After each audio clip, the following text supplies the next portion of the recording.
Hello friend, स्वागत है आपका अपने चैनल लास्ट क्लास में। आज की इस वीडियो में अर्थशास्त्र के दूसरे पाठ राज्य एवं राष्ट्र की आय के 20 महत्वपूर्ण ऑब्जेक्टिव प्रश्न हम आपको बताएंगे।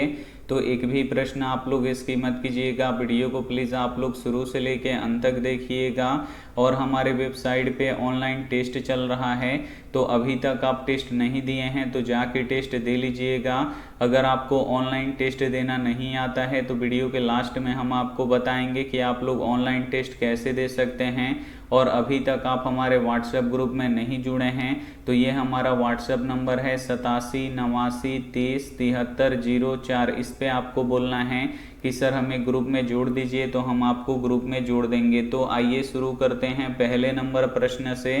तो पहला नंबर प्रश्न है कि बिहार के किस जिले की प्रति व्यक्ति आय अधिक है। काफ़ी महत्वपूर्ण प्रश्न है ये आपके बोर्ड परीक्षा के लिए। यहाँ पे आपको बताना है कि बिहार के किस जिले की प्रति व्यक्ति आय अधिक है। तो पटना जिला का प्रति व्यक्ति आय सबसे अधिक है। यहाँ पे बी वाला ऑप्शन बिल्कुल ही सही हो जाएगा। एक प्रश्न ये भी पूछा जाता है कि बिहार के किस जिले की प्रति व्यक्ति आय सबसे कम है। तो शिवहर जिला का प्रति व्यक्ति आय सबसे कम है, तो इसे भी साथ में आपको याद रखना है। आइए देखते हैं अगला प्रश्न।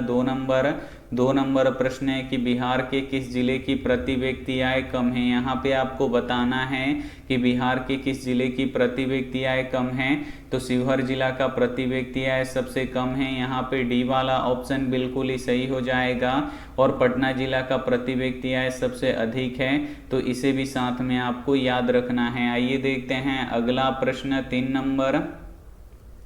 3 नंबर प्रश्न है कि भारत के किस राज्य की प्रति व्यक्ति आय अधिक है। काफ़ी महत्वपूर्ण प्रश्न है ये आपके बोर्ड परीक्षा के लिए। यहाँ पे आपको बताना है कि भारत के किस राज्य की प्रति व्यक्ति आय अधिक है। तो गोवा राज्य की प्रति व्यक्ति आय सबसे अधिक है। यहाँ पे सी वाला ऑप्शन बिल्कुल ही सही हो जाएगा। और बिहार राज्य की जो प्रति व्यक्ति आय है वो सबसे कम है, तो इसे भी साथ में आपको याद रखना है। और भारत में अब कितने राज्य हैं। तो भारत में अब 28 राज्य हैं, तो इसे भी साथ में आपको याद रखना है। आइए देखते हैं अगला प्रश्न। 4 नंबर प्रश्न है कि भारत के किस राज्य की प्रति व्यक्ति आय कम है। यहाँ पे आपको बताना है कि भारत के किस राज्य की प्रति व्यक्ति आय कम है। तो बिहार राज्य का प्रति व्यक्ति आय सबसे कम है। यहाँ पे ए वाला ऑप्शन बिल्कुल ही सही हो जाएगा। और गोवा राज्य की सबसे अधिक है, तो इसे भी साथ में आपको याद रखना है। आइए देखते हैं अगला प्रश्न। 5 नंबर प्रश्न है कि स्वतंत्रता से पूर्व भारतीय अर्थव्यवस्था कैसी थी। यहाँ पे आपको बताना है कि स्वतंत्रता के पहले भारतीय अर्थव्यवस्था कैसी थी। तो कृषि प्रधान थी, इसे आपको याद रखना है। यहाँ पे ए वाला ऑप्शन बिल्कुल ही सही हो जाएगा। एक भी प्रश्न आप लोग इसकी मत कीजिएगा, वीडियो को प्लीज़ आप लोग शुरू से लेके अंत तक देखिएगा। और वीडियो को अभी तक आप लाइक नहीं किए तो प्लीज़ आप लोग वीडियो को लाइक भी कर दीजिएगा। आइए देखते हैं अगला प्रश्न।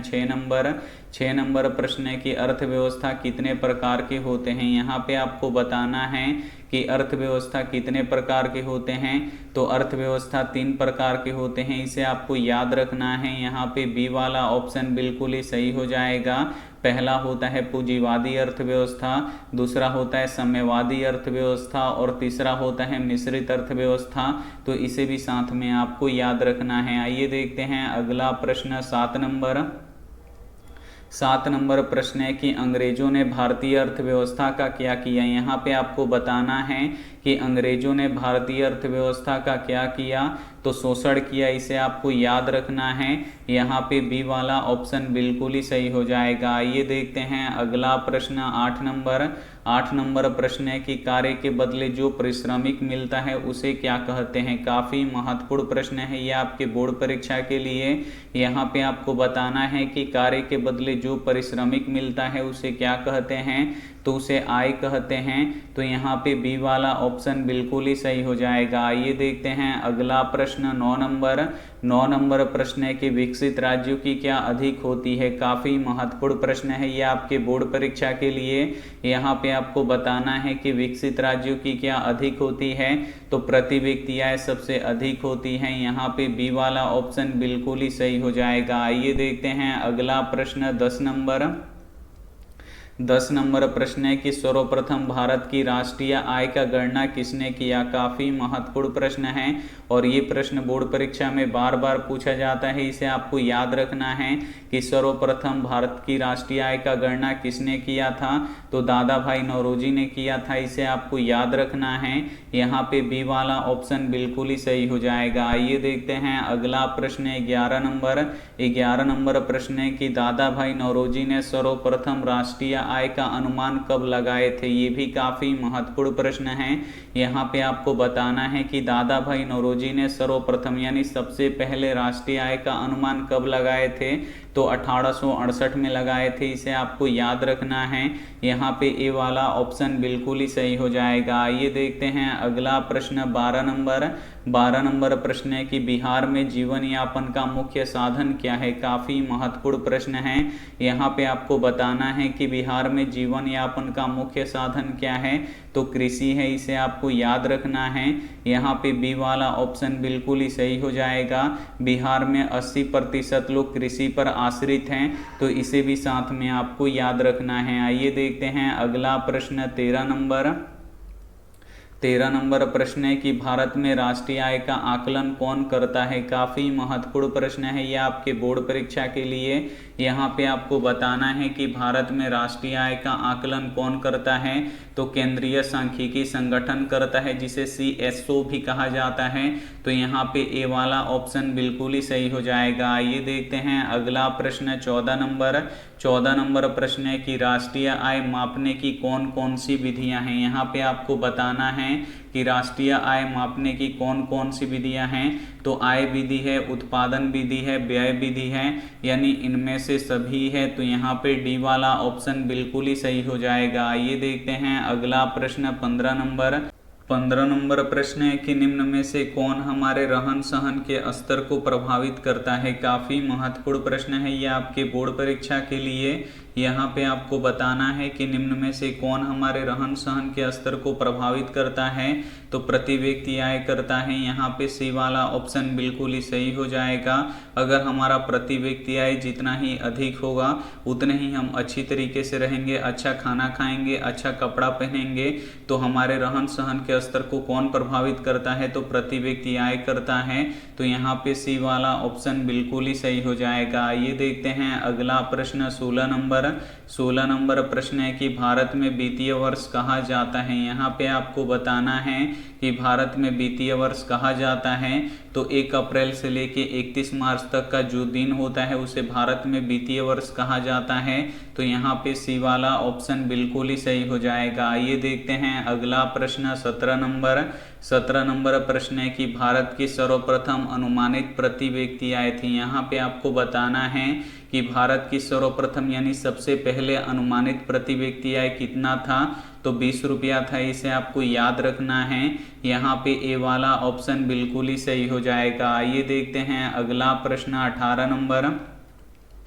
18 नंबर प्रश्न है कि बिहार के अर्थव्यवस्था में किसका योगदान अधिक है। यहाँ पे आपको बताना है कि बिहार के अर्थव्यवस्था में किसका योगदान अधिक है, तो कृषि का योगदान अधिक है। इसे आपको याद रखना है। यहाँ पे बी वाला ऑप्शन बिल्कुल ही सही हो जाएगा। ये देखते हैं अगला प्रश्न 19 नंबर प्रश्न है कि राष्ट्रीय आय के अंतर्गत क्या शामिल है। यहाँ पे आपको बताना है कि राष्ट्रीय आय के अंतर्गत क्या शामिल है, तो वस्तुओं और सेवाओं का मूल्य शामिल है। इसे आपको याद रखना है। यहाँ पे सी वाला ऑप्शन बिल्कुल ही सही हो जाएगा। ये देखते हैं अंतिम प्रश्न